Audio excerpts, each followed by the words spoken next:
Hello. We're going to continue to talk about Google options, and one Google option we're going to talk about today is the use of Google Calendar. Every Google account has a Google Calendar app attached to it, just like you would have your Drive, Google Docs, and other things. So we're going to go ahead and take a look at the usefulness of a Google Calendar that you can find in your professional life and your personal life. It is great to use because you can share it and monitor it as you go. So let's take a look. So we will go ahead and go to our tiles like we did for Drive and others. And we see in the middle, you got Calendar app. We click on the Calendar app and opens up the calendars. Now, if you look over to the left, just like in Google Docs, you have a create, but that is not to create a new calendar. That is to create a event for your Google Calendar that was assigned to you with your Google account. If you want to do that, that is for your own personal calendar, but you can always share your calendar with anybody. But if you want to make a specific calendar for a unit you're teaching, a class that you want students and parents to access, what you do, you see My Calendars, drop down arrow, My Calendars. And next to My Calendars is another drop down menu, and you click on that, and that will say Create New Calendar. So you click on that, Create New Calendar. As you see, you have options there. And the first one to do is to give it a calendar name. So we'll start with social studies.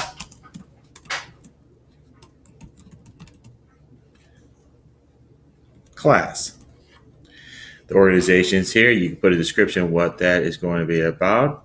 Location, if it's a public one, people can find your calendar. We'll talk about sharing it a little bit all around the globe.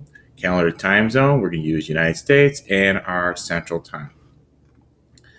Share this calendar. We're going to, since it's a social studies class calendar, I'm going to want to share with my students. And since my students are Wheaton District 200, all of them have a Wheaton District 200 account. I can click on that, and that would mean anybody with a District 200 account can access it. But I not just want my students to access it, I want the parents to be able to access it also. So I'm going to click on this, and now this calendar is public for anybody on the web. You also can share with specific people.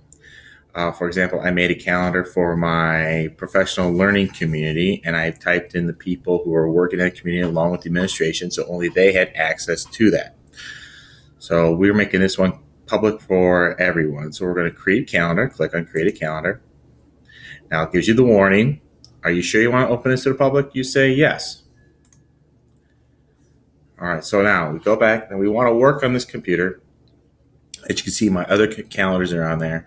They're all open right now. So if we scan through it, they're all open. But we want it just to work on social studies class. You can see it's highlighted there. So we click on this drop-down menu and see we have different options. We're going to display only this calendar. So this is the only calendar that we're going to be using. Now, if you look up in the upper right, you can view this from multiple different ways, from days to weeks, month, or agenda, and more. I'm going to do the month. And right now it's July of 2015. So we're going to move forward to August. And I'm going to create an event. So I go to the left and see the red create button. And press on create. And it's an untitled event. It's going to be the first day of school. First day of school is going to be, the date is not going to be August 1st. So we click on that and August pops up. It is August 20th. So we're going to go down here and click on August 20th. And the time being from 7:30 to 8:30. So school starts at 8 o'clock. School ends at 3 o'clock. Scroll down here. Time zone. Okay, so that will be just the all-day event, 20 to 21st. All right, where is this going to be? It's going to take place in my classroom, C107.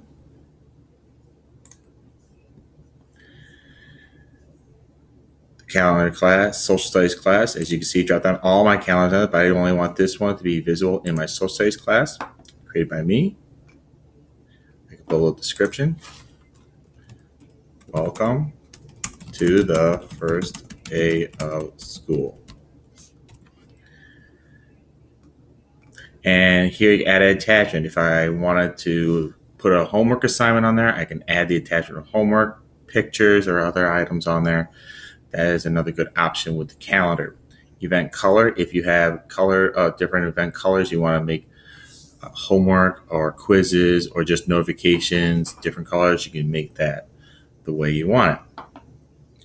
Show me is available, and the visibility is public. All right.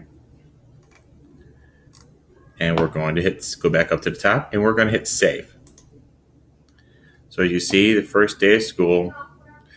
Now, I made a mistake. You see it's 20th to the 21st, so I can go back and edit. I click on the date, and I want edit event.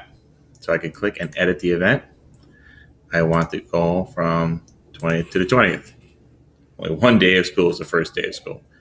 So I go back and save it again, and now there it is. First day of school, August 20th. It's set. So now, anything I want, now every student I can share this calendar to anybody, and they can see that their first day of school is on the 20th, and anything I add to it or I delete, they can have access to this also. It's been shared. Now, there's ways you can also get notifications for your events. The way to get notifications for your events is go to the right side of the screen, and you see where it says settings.